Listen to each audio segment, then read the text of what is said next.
You speak again in the book. You speak a lot about the grim reaper of wrestling, and the many tragedies that have befallen yourself, your family, and your friends down the years. Do you think that there's anything that the wrestling industry could do these days to ensure that it's not repeated in this generation of superstars?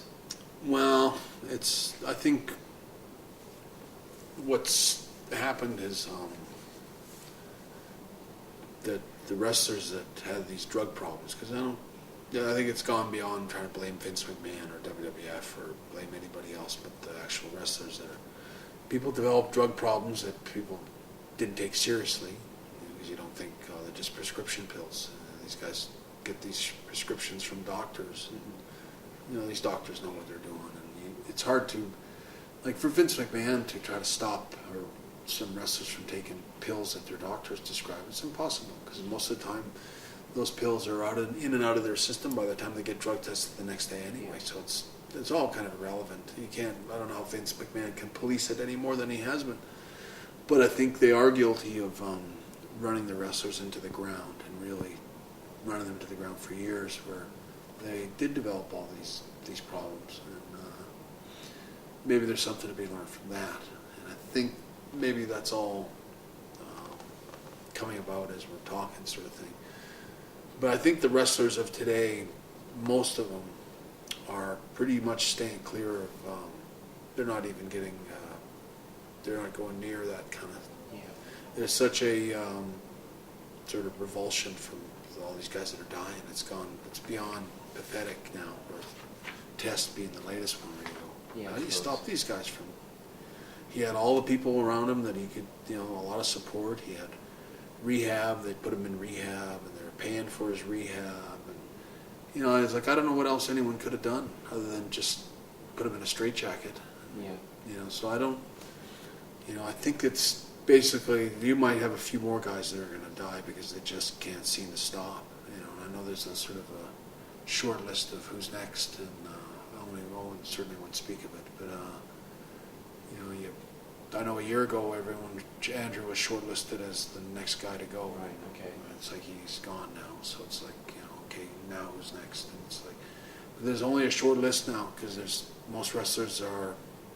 You talked about them playing video games in the back and stuff, but that's true. They're pretty much conditioned athletes, and they're trying really hard just to live the lives of probably being a young athlete. There's nothing wrong with the lifestyle of most of the young wrestlers today. I think it's just a few people that got a sort of a mix of generations, where the pill problems and drug problems that wrestlers have had goes back, and you can read about it. My book goes back 25 years ago. Yeah. Von Erichs and all kinds of guys have died from. This is just that same echo, sort of ripple effect, and the last ripples are starting to. I think that you're going to see an end to that kind of stuff. Obviously, we can't fail to mention your fantastic brother Owen. What some of your, looking back, when you think of Owen, what are your abiding memories of him? What comes to mind instantly? Always humor. I always remember more the practical jokes. And, that's funny being over here in England. I remember, a lot of pranks. Owen would prank wrestlers all the time.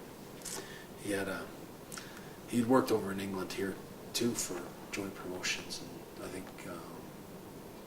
Maybe in the early 80s, still when English wrestling was, before WWF really took off here, but he managed to have a bit of an English accent, so that he could come up with a voice. And I can remember him, he would disguise his voice all the time and phone up wrestlers as the front desk guy, had the English accent, and he would always piss them off so much, and just was so rude to them.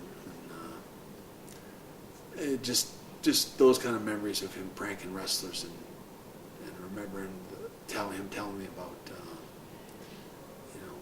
how he pranked guys. And I know he used to prank me, and I didn't realize till probably after he was gone that I sort of been thinking about it and talking to other guys about jokes he pulled on them, and then I'm thinking, now I remember that happened to me too.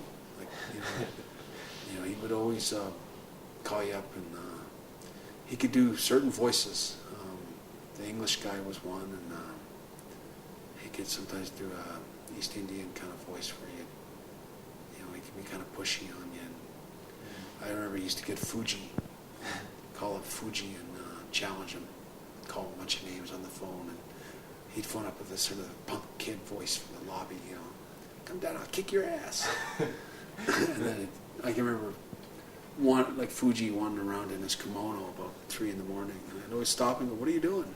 He goes, "Some kid told me to come down, and he was going to kick my ass." And he'd just be so worked up, and he'd be half asleep, and I'm thinking, I know that's Owen.